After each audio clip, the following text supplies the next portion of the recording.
Bonjour à tous, c'est Isabelle Antro. Aujourd'hui, on va parler de la procrastination et le titre c'est Êtes-vous prédestiné à la procrastination? Alors évidemment, je m'adresse aux personnes qui sont dites hypersensibles, c'est-à-dire celles qui ont un cerveau atypique, celles qui sont des éponges émotionnelles, celles qui ont besoin de sens, celles qui ont des émotions fortes qui montent et descendent très rapidement dans ce fameux ascenseur émotionnel. Donc je m'adresse à toutes ces personnes et peut-être que vous êtes posé cette question ou peut-être pas, mais vous voulez peut-être savoir si finalement quelque part vous n'êtes pas prédestiné, il n'y a pas une sorte de fatalité par rapport à la procrastination. Il s'avère que jusqu'à présent dans mes consultations, j'ai quasiment rencontré des personnes hypersensibles sujettes à la procrastination.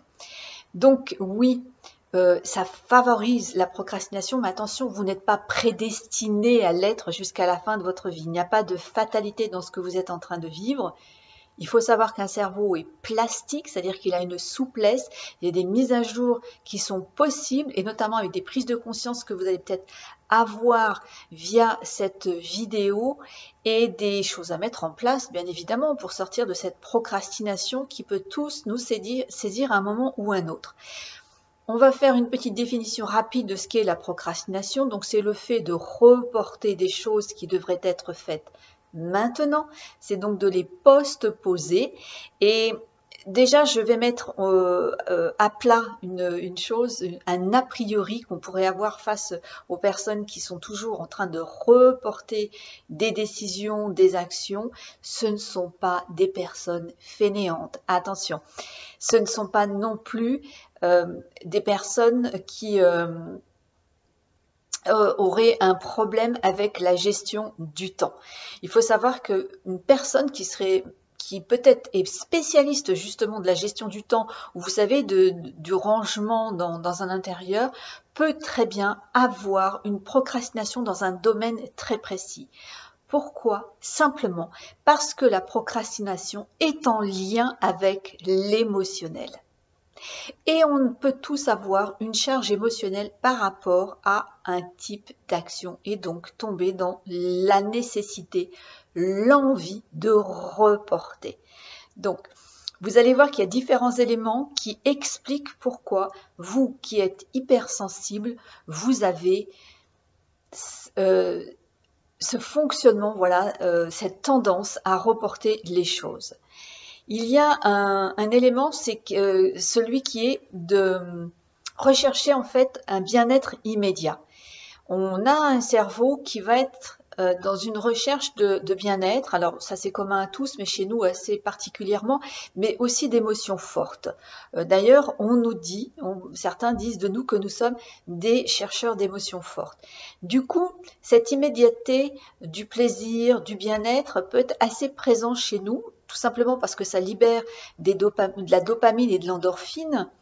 Et naturellement, on va aller vers un circuit court. Et ça peut être par exemple d'aller sur un réseau social ou de regarder un Netflix ou de faire des choses comme ça plutôt que d'aller vraiment faire l'action qui est nécessaire dans le moment. Tout simplement parce que inconsciemment, on va libérer la dopamine, l'endorphine qu'on aime libérer parce que ça crée des sensations très agréables à l'intérieur et que du coup, par ce biais-là, le bien-être est immédiat. Plutôt que d'aller vers des actions qui vont amener du bien-être, mais un bien-être différé.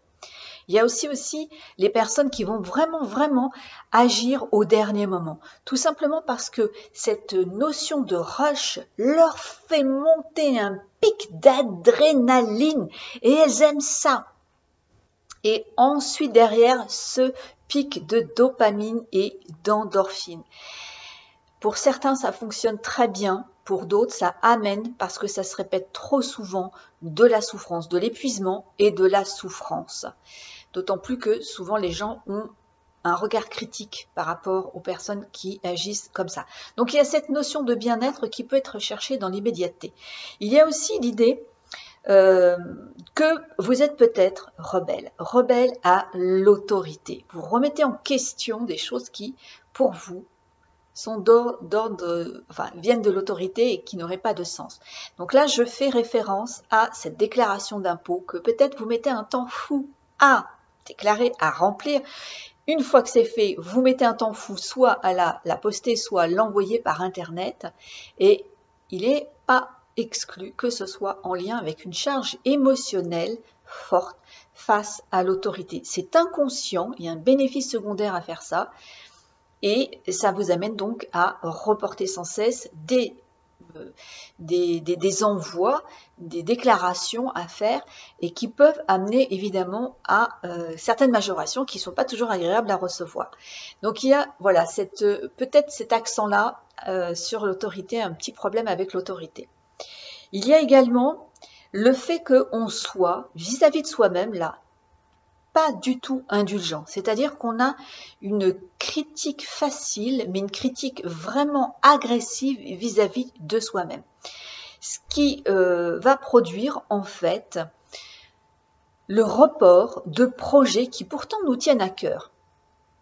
On ne va pas y accéder, on ne va pas aller les faire tout de suite, on va y penser, on va les imaginer, mais sans porter l'action qui va pouvoir les concrétiser, tout simplement parce que à la moindre idée, à la moindre éventualité qu'il puisse y avoir un échec ou que l'on puisse faire une erreur, est pour nous du domaine insupportable. Parce que pour nous, c'est rédhibitoire que de faire des erreurs et encore plus d'avoir des échecs, parce que nous avons un perfectionnisme intérieur qui est très puissant, donc qui va vraiment nous couper de l'action parce que c'est hors de question de faire des erreurs et encore plus d'aller vers l'échec. Et en plus parce que on va tellement avoir une image dévalorisée de soi-même qu'on va s'en vouloir mais à mort. Donc ça amène à vivre de la procrastination. Peut-être que vous vous reconnaissez dans ce profil. Je sais que ça a été le mien pendant une certaine période et que ça me coupait vraiment dans tous mes élans par rapport à l'entrepreneuriat, par rapport à des projets personnels ou professionnels, pourtant qui me tenaient énormément à cœur, mais inconsciemment, je me retenais et je reportais toujours les décisions, les choix et les actions dans ce domaine-là. Il y a un autre point que j'ai noté, que je voulais vous dire, c'est aussi le tout ou rien. Ça, c'est très fréquent chez les personnes hypersensibles de penser en termes de tout ou rien. C'est je fais tout, je m'investis à 100%, à 1000%, ou c'est rien, je ne fais rien. Ça amène énormément de charge mentale, de charge émotionnelle. Donc ça nous dévitalise, ça nous coupe encore une fois de l'action et on va là aussi reporter sans cesse. Donc vous pouvez le voir, il y a des tendances, il y a des attitudes propres à l'hypersensibilité qui favorisent donc la procrastination. Comme je vous l'ai dit en début de vidéo, il est possible d'y remédier. Dans le programme que je propose et qui est spécifique aux personnes hypersensibles, et si vous ne savez pas, si vous êtes concerné, je vous mettrai en dessous de cette vidéo le lien pour télécharger ce test offert, suis-je hypersensible? J'ai donc mis au point un programme sur 6 semaines pour vous permettre de retrouver la personne merveilleuse que vous êtes. Et il y a toute une partie sur la procrastination. Je donne des astuces, des éléments clés. Je vous explique comment vous fonctionnez, comment vous pouvez sortir de toutes ces zones où vous reportez les choses. Il y a une manière d'aborder spécifique pour vous l'action pour que vous n'ayez pas ces périodes de procrastination et que vous ne vous fassiez pas peur. Voilà, si vous êtes intéressé, je vous mettrai également le lien de ce programme en dessous de cette vidéo. Si vous avez encore besoin de me connaître, prenez le temps. Vous avez des articles sur mon site dont je mettrai également le lien. Vous avez cette chaîne YouTube à laquelle vous pouvez vous abonner. Vous pouvez prendre le temps de regarder mes vidéos. Vous pouvez également bénéficier de tous mes lives sur ma page pro. Donc tiens, je vais mettre le lien également sous cette vidéo, donc de ma page pro sur Facebook et je suis également sur Pinterest. Si vous voulez me suivre, voilà, j'aurai en tout cas beaucoup de plaisir à vous accompagner. Sachez que vous avez la possibilité de m'appeler pour avoir ne serait-ce qu'un seul conseil. Je suis experte dans le domaine et également dans la régulation des émotions et dans la libération des traumatismes en quasiment une seule séance grâce à la méthode NERTI. Prenez soin de vous, portez-vous bien et on se dit à très vite pour une prochaine vidéo.